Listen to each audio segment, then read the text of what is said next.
Good afternoon once again. So today we have a series of topics as guided by the senior advisor. And it's the last in the series of lectures here. And therefore, I'll just give an overview because we are limited by time. And we'll ensure that we just look at all the salient aspects of the topics that will be discussed. And then, suffice to mention that we have still many more topics to cover under obstetrics and gynecology. I think we've had a starting point. And thanks to my colleagues, we started this just as an in-house initiative led by Dr. Songiwe Chiruvan, Dr. Kefas Sinkamva, and my colleagues who I found in the department. The physician, Dr. Kaunga, and Dr. B.M.Y. and the rest of the team. And then with my colleagues now. That's what you advise. Okay, so now I think let me run through the first topic, which is RHESUS incompatibility.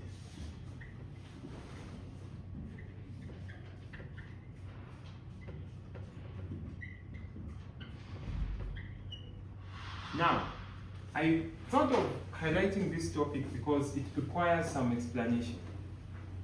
It requires some understanding of basic science, and hence we thought of starting with it. So, before we go into deep RHESUS incompatibility, let's look at basic concepts. And under basic concepts, we'll start by looking at one first thing, which is the blood groups. But let me be specific and look at blood group systems. So, we know that we have got two major types of blood group systems. We have the major and the minor. Now, if you look at the major blood group system, it's basically the ABO system, which we all know, that the antigen sits on the erythrocytes or on the red blood cell, whereas the antibodies are in the plasma. So if you have blood group A, it means you've got the A antigen on the erythrocyte, but if you carry the A antigen on your erythrocytes, what happens? It means your plasma inherently has got anti-B. Meaning that never give a blood group A, blood group B, because those antibodies will find what they have been made for. So that now tells us the principles behind grouping and cross-match. But we also have another one known as the RHESUS system. And if you look at the RHESUS system, it has got components. For instance, we have got what is called the C, E, but we have 1D. And no wonder we talk mostly about the D antigen. So all these antigens, the most important one is the D because it's homozygous. It has got no recessive types. But then, away from that, I wanted to bring to your attention why, for instance, when you are going to the lab or the blood bank and you are given proper B+, and given to a proper B+ patient, still we have events of reactions. Why? If you want, you can recross-match the patient, regroup the patient, and still find it still B+. Regroup that blood which was given, and you still find it's B+.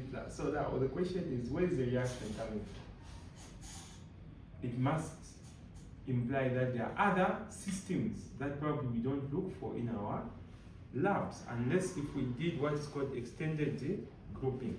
So which are those? So one of them is the Duffy, the ones I remember. And then we also have the Kit. We have the Diego. And we have the Kale.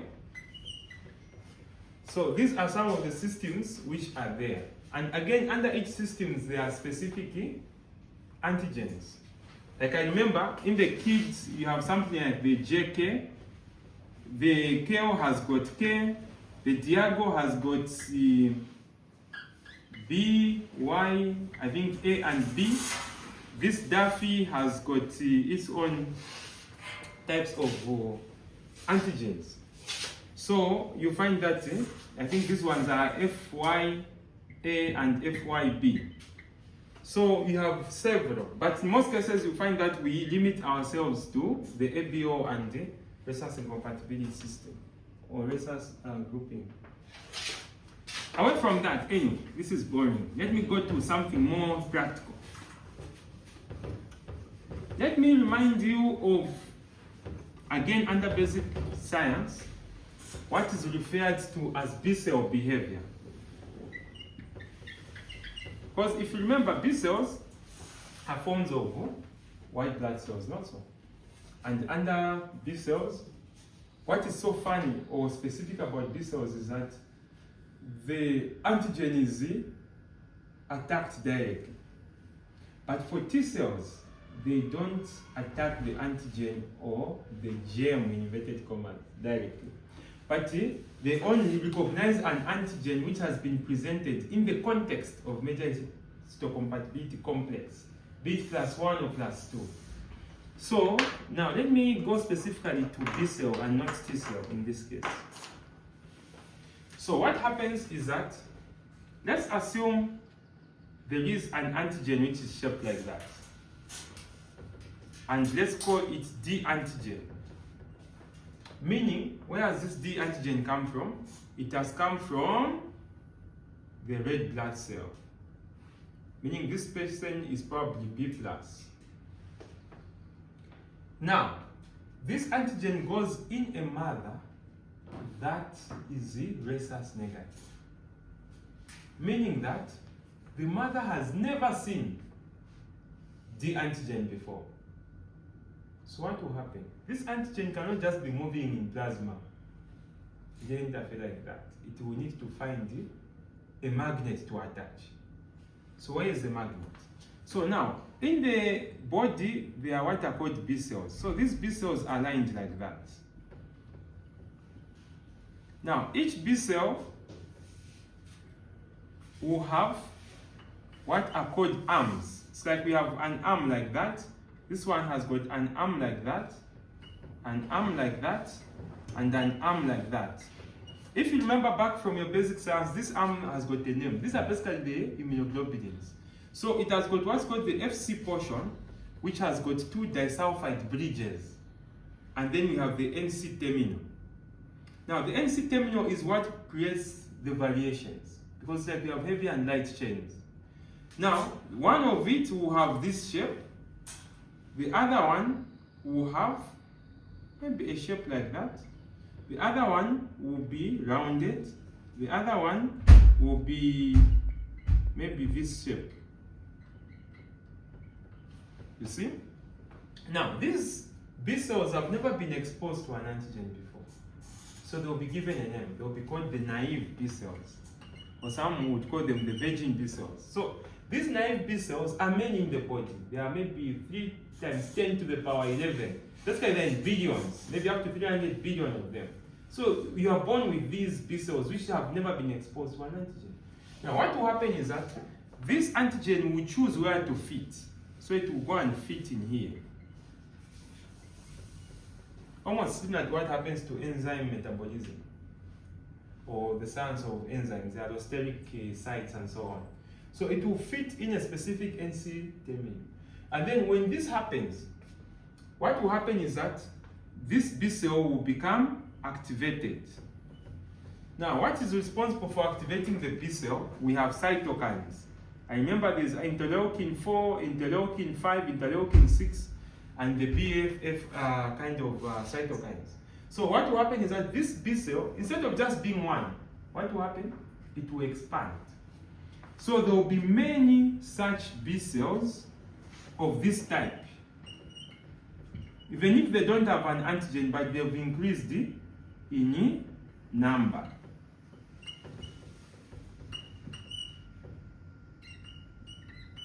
don't know whatever shape it was, but there will be many such. So this first step is known as clonal selection.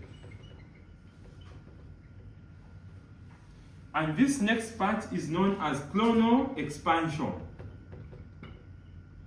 Now, after these B cells become many in number, do you know what they will do? Some of them will change and go by this route. Let's call it route A. They will detach off the immunoglobulin and have the B cell remain independent. So this is known as differentiation. Remember, like differentiation in calculus? Do you remember differentiation using the first principles? Where you look at the limits, asymptotes, there are such things. Okay, so this would detach off, and what will happen to the B cell? The B cell will go into tissue, and it will become, the name will change from a B cell to a plasma cell. Just like monocytes become macrophages, and you know macrophages have got different types, the Kupffer cells, the dust cells, some of them found in the glial cells in the brain, and so on and so forth. So we have these become plasma cells, meaning they become connective tissue kind of cells. But now what happens to these ones? These ones, which are many, will now go and follow the antigen. So you see that it's a long process and it takes time. And that is the difference between adaptive and cell-mediated immunity. Remember, innate and the other. So basically, that is the principle. But now, look at the other pathway. Some of these cells will not detach, but they will go and add to this population of naive B cells. So meaning that they will become many. Imagine another B cell comes, and now instead of just having one which had this shape, we will now have several of them with that same shape added here. So that should an antigen come the second time, it will find more B cells than you had previously. So these become memory cells, or B memory cells. And that is the principle behind vaccines, for instance. You are trying to give BCG, you get certain proteins of Mycobacterium tuberculosis which are not harmful. You inject just to initiate this reaction so that you have more antibodies against that. Now, some of these immunoglobulins, the first immunoglobulin which is produced is of the IgM variety, meaning it's a big molecule. Because IgM has got 5 subunits on either arm, meaning 5 plus 5 is 10. It's too big, it can't even cross the placenta. Meaning that if the source of this D is the baby, and obviously these D cells are coming from the baby side of the mother, and it comes into the mother, these antibodies are formed to go and kill the D, but it can't cross the placenta because it's too big. You understand? No wonder that baby will survive, because 9 months is a very short period.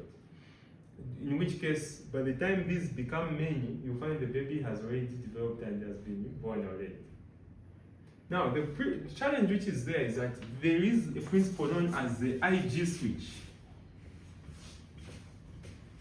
In which case, these IgM type of antibodies will change into IgG, normally changes into IgG, which is smaller, and with time will cross the placenta with or without fetal maternal hemorrhage event. They will just be moving, and that can become dangerous because it will be dangerous for subsequent babies in the womb. There is also IgA, which is common in secretions like in milk, breast milk, saliva, and so on and so forth. We have IgE, quite common in allergy, and so on and so forth. We have IgD and D, so on and so forth. So you find that they will later switch into those other immunoglobulins, depending on the nature of the antigen which brought them. Okay, very quickly. because you said you are limited with time. But what am I trying to draw to? I'm trying to draw into what is known as a Coombs test. What is the principle behind the Coombs test?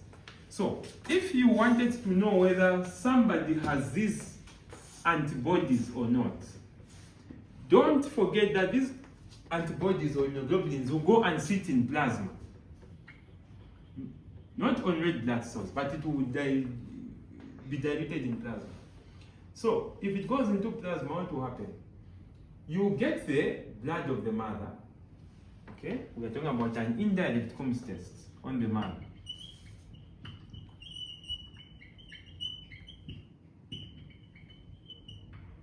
So the principle behind an indirect Coombs test is that you are checking for what are called unbound immunoglobulins. Unbound. Don't just say indirect Coombs test is for the mother.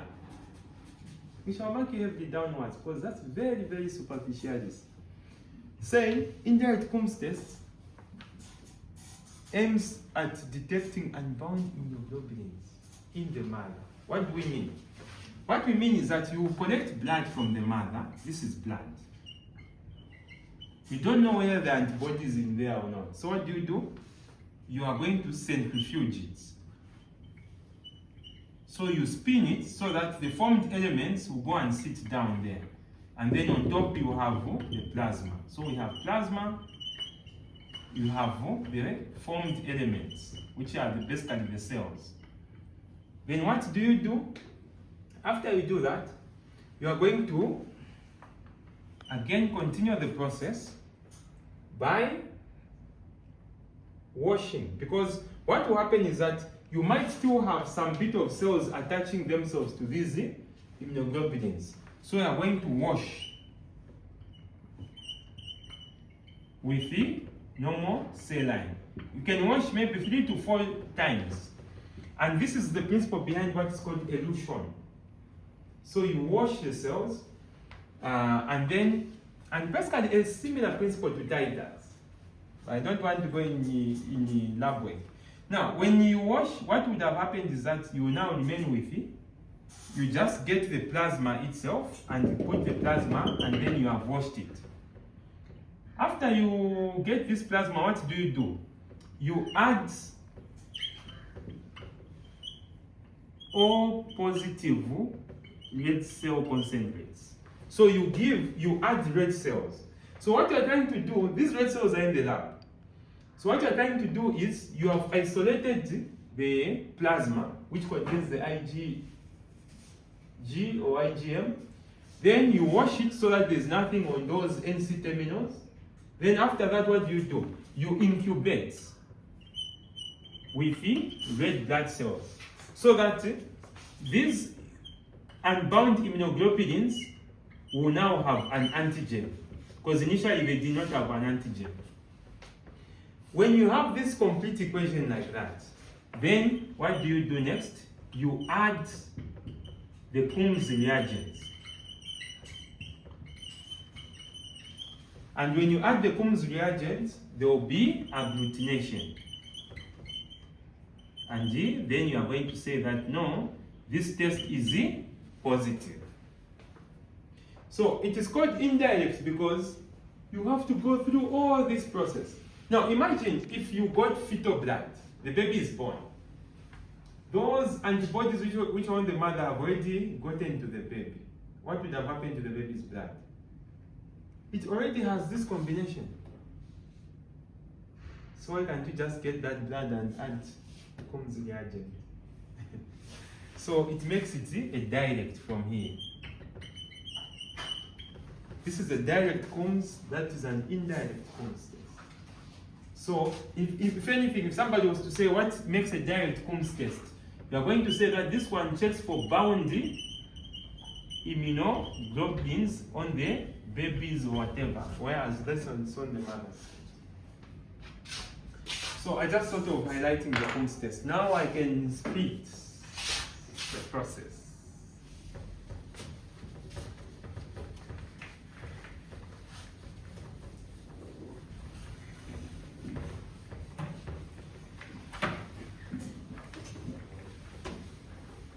So, and then we shall not discuss labor because I've just realized there is a document that was shared, which is a national document, where we looked at labor, hypertension, and many other conditions, including hemorrhage conditions. What do you call that document? Standard Treatment Guidelines of 2025, meaning this year. And I was privileged to have contributed those topics in that document. So labor is there. Management of first to third stage of labor as one of the topics. So with the permission of the hematologist physician, can I proceed with RHESUS? No. Okay.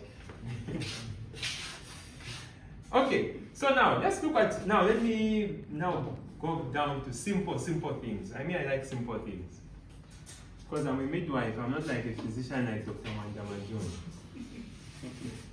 We have the first differential is pulseless disease throughout tachyarthrosis arteritis. So now, let's just look at simple things. This is a mother that is pregnant.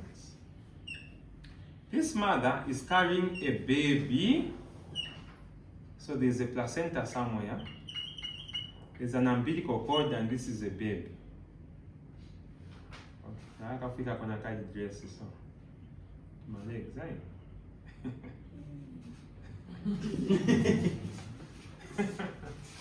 This lady has married a man. This is the husband. The husband is the O+, meaning he has got the D antigen. The mother is the A negative, meaning she has got red blood cells, but there is no D. Now, this baby that is developing, going by Mendelian genetics, will choose either the positivity of the father or the negativity of the mother. But in this part of the world, I know that most people are RHESUS positive. So what will happen is that this baby could have gotten the positive of the father and maybe it's B+. Now, based on what we previously learned under preeclampsia, when we were looking at the pathophysiology and the trophoblastic invasions, we are saying that the blood of the fetus and that of the mother do not mix. So provided the blood of the mother comes close through those placental vessels, and those from the chorionic villi are also not meeting, but they're just coming close for exchange of nutrients, nothing will happen. However, there are points where there is what is called fetal maternal hemorrhage events. So there are events at which these bloods can mix. Now, what are those events? One of them is the bleeding in early pregnancy. And what causes bleeding in early pregnancies? Number one, we have miscarriage, we have ectopic, we have molars, etc., etc. We also have APH. We also have iatrogenic procedures. One of them is chorionic villi sampling. You know, you're trying to get some blood from those chorionic villi for assessment or for whatever evaluation you want to do, or amniocentesis, or a lot of things, external cephalic version, etc., etc. Also, delivery is another culprit. So, when this is happening, blood of the baby can go into maternal circulation. Now, once it goes into maternal circulation, it will create the B cell activation. No? Naive B cell activation, which I just from talking about. And then ultimately, what will happen is that the mother will end up having those immunoglobulins we are talking about. They will be produced this side. And these immunoglobulins initially are of the IgM variant. They will not cross the placenta. There will be here a lot of it, but it will not come over to the baby. But this reaction will continue. Now, women are different. There are some women where they see this particular strange bee which has jumped. Do you know what they call this bee cell from the baby? It's called the ghost cell. Imagine. So even if they see the ghost cell, they simply, they don't react. But there are some women where even just 5 mils of those strange antigens of the type of D from RHESUS can make a lifelong production of antibodies, even if the baby is not there. Almost a similar principle to asthma. What created asthma was basically exposure into pollen. But you can't tell me that those antibodies have stopped. They've continued over years. So that the time the baby now becomes a bit bigger and goes to play with friends, and then they meet the antigen they were meant for, there will be a serious reaction, a hypersensitivity reaction, close off the airways, and there will be so much secretion and all that, and what we call an asthmatic attack. So it's almost similar here. You will find that these will just continue being produced even if the actual source is no longer there. Now, the problem will be that after the IgG switch, these will even become smaller, meaning that should the next baby, because again the baby can choose between the two, but imagine the baby again chose the positive of the father. Immediately it starts forming, these will cross. And what will be the consequence? The consequence, out of all the many consequences, is the hydrops fetalis, or erythroblastosis, whatever you call it. Me, I'm not a pediatrician, we'll ask Dr. Samson. So you find the baby is born with all these problems of fluid accumulating in various body compartments, this. And you know that hydrops fetalis, there are two types, there's immune and non-immune, but I'm talking about the immune type. Then you find that risk of miscarriages. And also you find that there will just be fetal anemia, meaning the baby will be born with hemolytic anemia. Basically, there will be neonatal jaundice. And don't worry about these other problems, but my biggest worry is damage to the brain. Because remember, we talked about bilirubin metabolism, enterohepatic circulation of BAP. So you are dealing with the unconjugated bilirubin, which is very harsh on the basal ganglion. So you end up with the choreoathetoid cerebral palsy and many other problems. So you find that these are the consequences of just simple fetal-maternal hemorrhage and the activation of the B cells, and then next pregnancies will be affected. Okay, so now let's go into what is practical. So what is the way forward if somebody comes in antenatal and they are RHESUS negative? So if the mother is RHESUS negative, the best thing ideally is to go, it's like an algorithm. You have to, so this is the mother. You have to check the blood group of the what? Of the partner, because I can't say husband. Maybe it's just the partner. And then, if they are also RHESUS negative, then there's nothing you do about it. There's a couple I know, both of them are RHESUS negative. So there's nothing that we did about it. We don't do anything about it. But if, like commonly, we expect them to be RHESUS positive, then what are we supposed to do?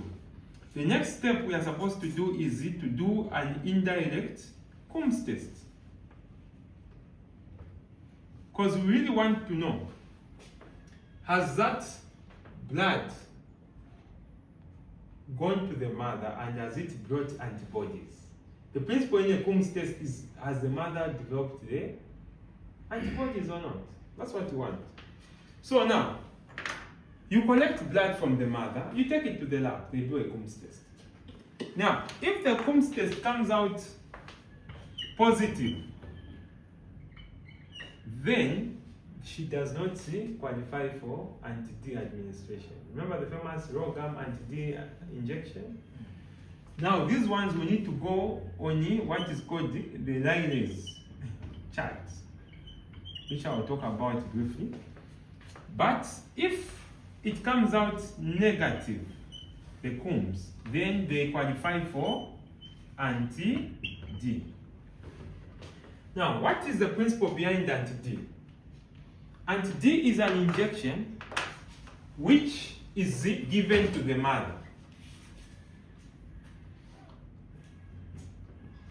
So, when you give this injection to the mother, what will happen is that it will go and block here. Imagine it's like a magnet. So, if the B cell jumped, because you are sure that these are not there, for you to say it's Coombs negative, it means these green immunoglobulins are not there. So, what you do is, you want to give an injection such that should the B ghost cell jump, it will be attached. It will be attacked by the anti-D and destroyed. Because even anti-D is against the D. But again, it's a big molecule which cannot cross the placenta. So it will remain on the mother's side. And then it will attach the B ghost cell before the mother's naive B cell sees. So it masks the red cell from the naive B cells. Because once the naive B cells recognizes it, you cannot stop the process.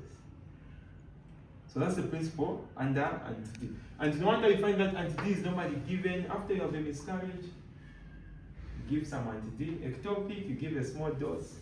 Or after delivery, within 72 hours, you give a dose. Because you are looking at those as potential fetal-maternal hemorrhage events. Now, how is the anti-D given? Generally, what we normally give is that for a small pregnancy, like early pregnancy, we normally give 150 microgram subcuts, like after an event, meaning an ectopic, molar, things like that. But for late pregnancy, we normally give a dose of 300 microgram subcut at 28 weeks and within 72 hours of delivery. Yes, there's a protocol where in between here it's 2, but here it's not necessary. At least dose of 300 is high. And to avoid these variations in protocols, okay, for me I would go for this. Again, even how somebody came up with 28, it's questionable. Others will go for 32, 34. But what's more important is the 72 hours within delivery. Because what makes you think that there will be fetal-maternal hemorrhage? Does it just happen? Is it a normal thing? It's not. It's not so. Because the baby will continue having blood separate from the mother. So, but at delivery, because of the disruption of the fetal placental unit and all that delivery processes, chances of mixture is very high. Now, if you really wanted to be objective in giving anti-D, sometimes there's a formulation of international units. But if you wanted to be objective in your giving the anti-D, you are supposed to use what is called the clay.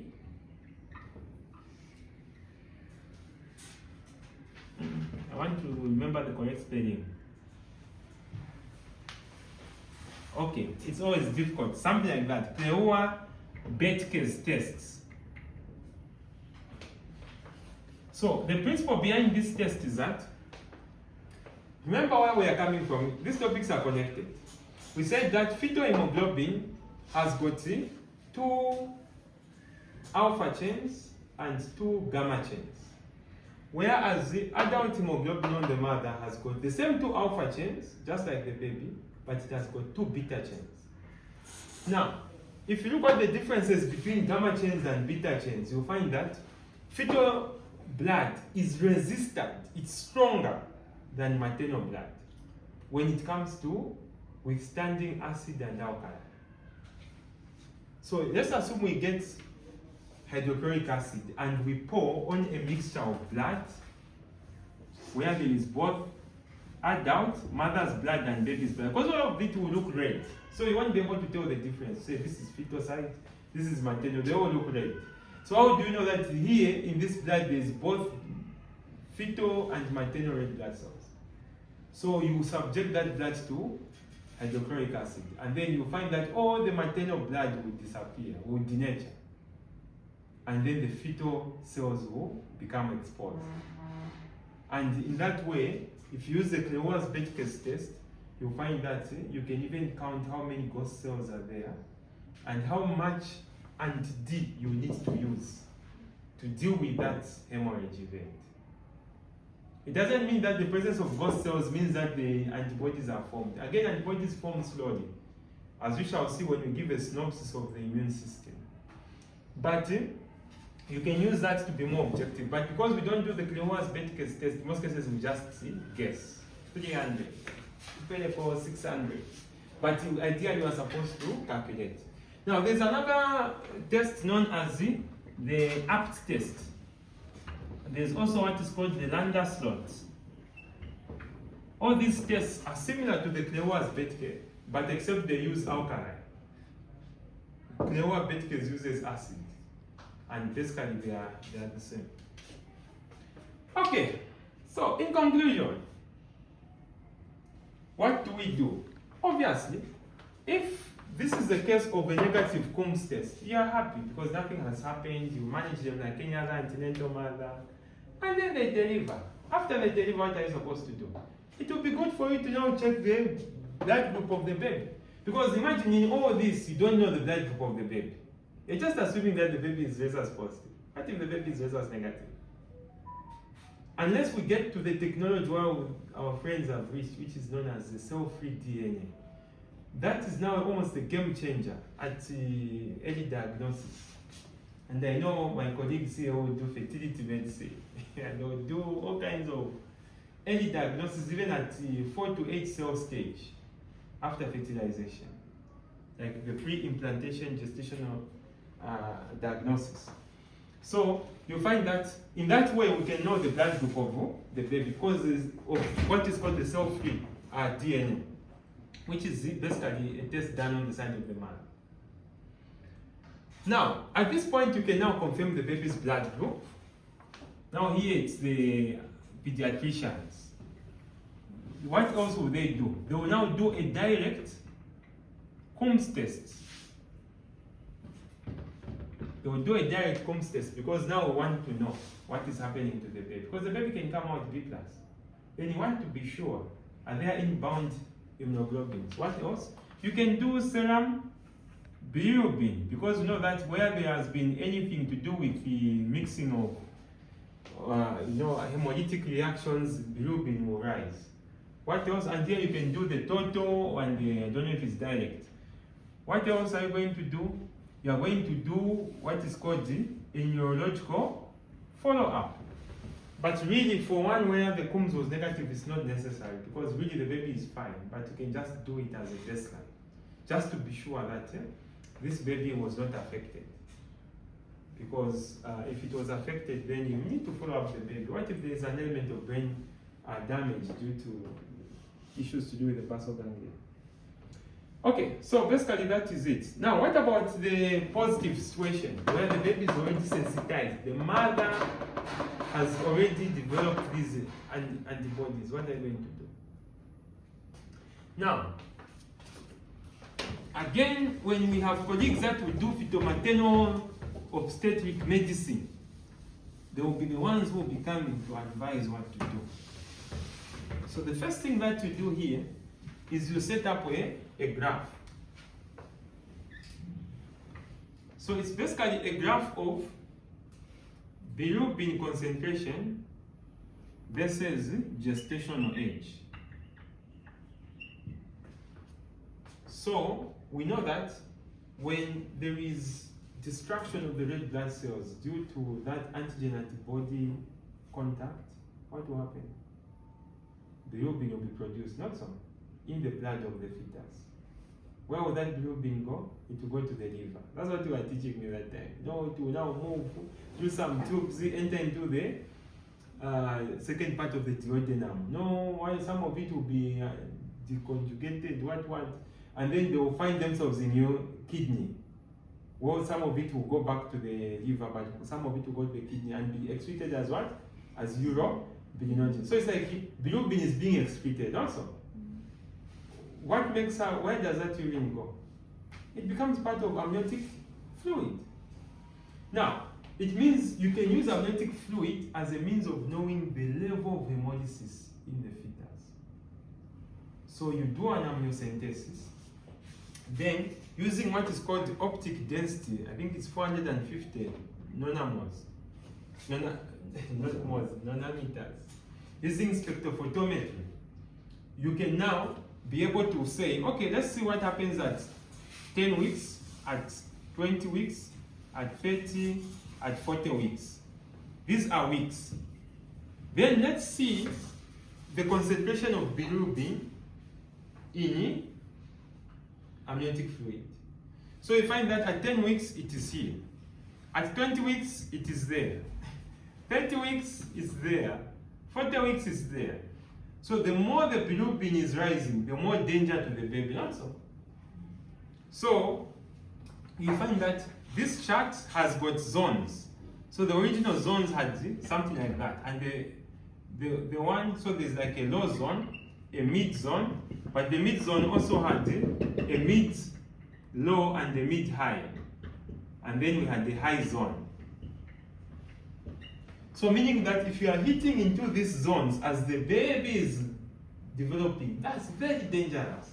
You have to do something about it, because you will find the situation where the baby can have all those high drops things. So what are you going to do about it? I don't know in Zambia if there's anyone who does anything about it.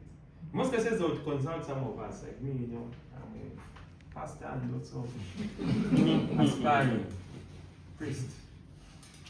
I'll just pray for them to convert the blood group from RHESUS negative to positive of the man.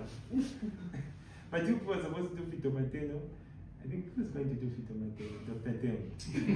The time you come back from Nyombe. So him, what he will do, he will go on ultrasounds, paralyze the baby. The baby stops moving on ultrasound. He uses those muscle ducts as they use. I don't know if it's a trachelium or suxamethonium or whatever, but the baby stops moving.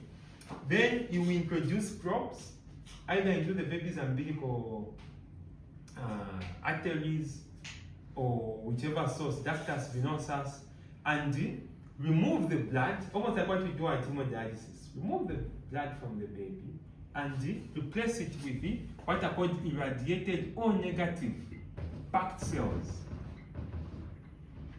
So you remove the RHESUS positive blood, which is an issue with those antibodies which are in the baby's side, and replace it with RHESUS negative blood. So those antibodies have got no effect. And then, but you know that's a temporal measure because the baby continues producing blood using its own bone marrow. At some point, those own positive negative things you have inserted, won't they also at some point have a lifespan? And then the RHESUS positive will come back. You see? But at least you would have bought time for the baby to grow. Because remember the lifespan for red blood cells, how many days? 120 days. Now imagine you did it. So immediately you do exchange transfusion, it's called exchange transfusion. You find the bilirubin even drops to undetected. Then it will start rising again. Again you do another one, it drops. So that you are protecting the baby. So basically, that is what is done when you reach that level. And you have to deliver at 34 completed weeks. So I always tell my medical students then to say there are very few conditions at which we aim to deliver at 34 completed weeks, which is basically 5 weeks. One of it is in preterm pre-labor rupture of membranes. The other one is RHESUS sensitized mother. You aim to deliver as early as that. Okay, so what have I talked about? I've talked about lylase. Now, the problem with this method of using amniotic fluid is that it's invasive. It's like you have to puncture, introduce infection, excite the prostaglandin and push you into preterm labor. So how do you avoid that? So to avoid that, you can just use the Doppler wave velocimeter. So they'll go and use the middle cerebral artery and use what are called the MOMs. MOMs are multiples of medians. Remember, for umbilical artery Doppler, we're talking about peak systolic, peak diastolic. Okay, so basically we're saying the previous Rayleigh's chart was not good because it was invasive. But people have come up with using the Doppler wave, using an ultrasound to be able to determine what are called the multiples of medians, which is a parameter which a machine is built in with. And using those, you will replace the bilirubin concentration using spectrophotometry into using Doppler parameters, which is basically a similar chart. So it's not invasive. That's the advantage. No wonder I was mentioning last time to say middle cerebral artery Dopplers are mostly used for RHESUS, but umbilical artery and ductus venosus are what we use for fetal well-being. Okay. Now, so after we set up this, depending on the zone, we said that we are going to do exchange transfusion using O negative irradiated packed cells. But that is only when necessary, because if the concentrations are in the low zones, you don't need to worry about it. The risk of affecting the fetus is almost zero. But if you're getting into the mid and high zones, then chances of damage is high. And therefore you need to think of exchange transfusion to buy more time so that you can give steroids and then deliver the baby. Obviously, when the baby is born, what are you going to do? It's the same test that we're talking about. You confirm the baby's blood group, you do serum bilirubin and what. But what else are you going to do? As a pediatrician, after you do the tests, you are also going to consider either phototherapy,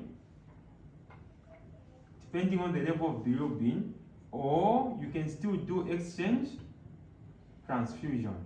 And don't forget that in this case, neurological follow-up will be mandatory, so that you look at the developmental milestones and be able to see that this baby is safe.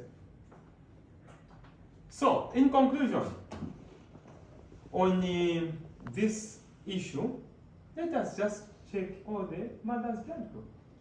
Because when you reach this point of sensitization, there's very little you can do, as you've seen. Why can't we just have all our mothers get to know their blood group? Simple as that. So that you can give them anti-D. Anti-D is a cheaper option compared to following up this. Because the other thing that you'll be following up here is not just checking for this, but you are worried about fetal maternal reaction will lead to what? Serious hemolytic anemia in the baby. And where there is hemolysis, what will happen on the CTG? There will be what are called sinusoidal decelerations. So again, a good fetal maternal will be checking for the decelerations and seeing that the heartbeat will just be going up and down, almost forming what is called a sine wave. Remember the sine wave, Dr. Tamara? Remember there is the pi over 2, pi, 3 pi over 2. Very relevant things. Let's delete these things and replace them with birthdays. Yes. Because you need to remember the trigonometric identities. But also use the same folder to keep the birthdays. Okay, so now, in conclusion, I was saying that there is what is called the grandmother's theory. Now, this grandmother's theory has been highly debated by a lot of scholars. Others think it works, others feel it doesn't work. But before I go to the grandmother's theory, some people have argued also that FBO incompatibility is protective. FBO incompatibility is what? Is protective. What this means is that if the mother receives a ghost cell, remember I used B+, and then the mother is A negative, what would have happened? The mother, if the mother is A negative on her erythrocytes, it means she has got anti-B. Naturally, she has anti-B. So if this ghost cell comes in, this is an ABO incompatibility. So the anti-B will attack the B even before we bring in the issues of RHESUS on the naive B cells. So it's more dangerous to have the baby's blood group being A positive. Because if it's A positive, there will be no reaction on the ABO system. And you find that then it will get closer to the naive population. So that is one theory. Now, the grandmother's theory is a situation where this lady is pregnant, but she's, let's say she's O+. Then decides to marry a person who is maybe B+ or B negative. Then the baby, which is produced here, gets the negative of the father. So this baby is maybe O negative. Now, one of the things you need to realize is that it's not always that at the placenta movement is always baby to mother. What stops the movement from being mother to baby? Now imagine this one, and unfortunately this one is a girl. That's why I say we need to pray for you to have a boy face. This one who is born is now O negative, because it's O negative, but received the O+ of the mother. Now, if they receive the O+ of the mother, if they receive the O+ of the mother, obviously this O+ will create now those antibodies, because she has a lot of exposure to the antigen, because she's O negative.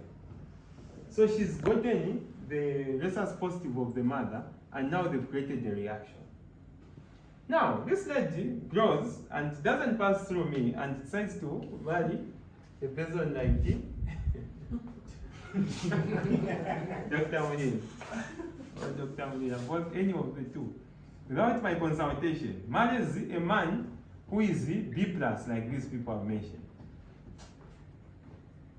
Then you find that the baby in here decides to get the positive of the father. You see, this one got the negative of this one has gotten the positive of this one. So this one is now B+, developing in here. What will happen? These antibodies would have already undergone IG switch. They'll go and attack. They'll go and attack, and then this one will have problems. This baby will be born. So you see that the one who initiated all this is this one. That's the grandmother's theory. But sometimes the grandmother's theory can be protective, because if you have this for a long time, the mother could now get used. There's some kind of immune tolerance. So for others, it takes them to immune tolerance.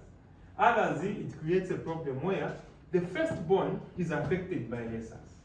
Because remember, previously we were thinking, no, these are IgM, they are too big, they can't cross. But grandmother's theory explains why the first baby can be affected if you had to go back genetically by these generations. I think that's all with RHESUS ISOIMMUNISATION, and this is where I rest my case for today.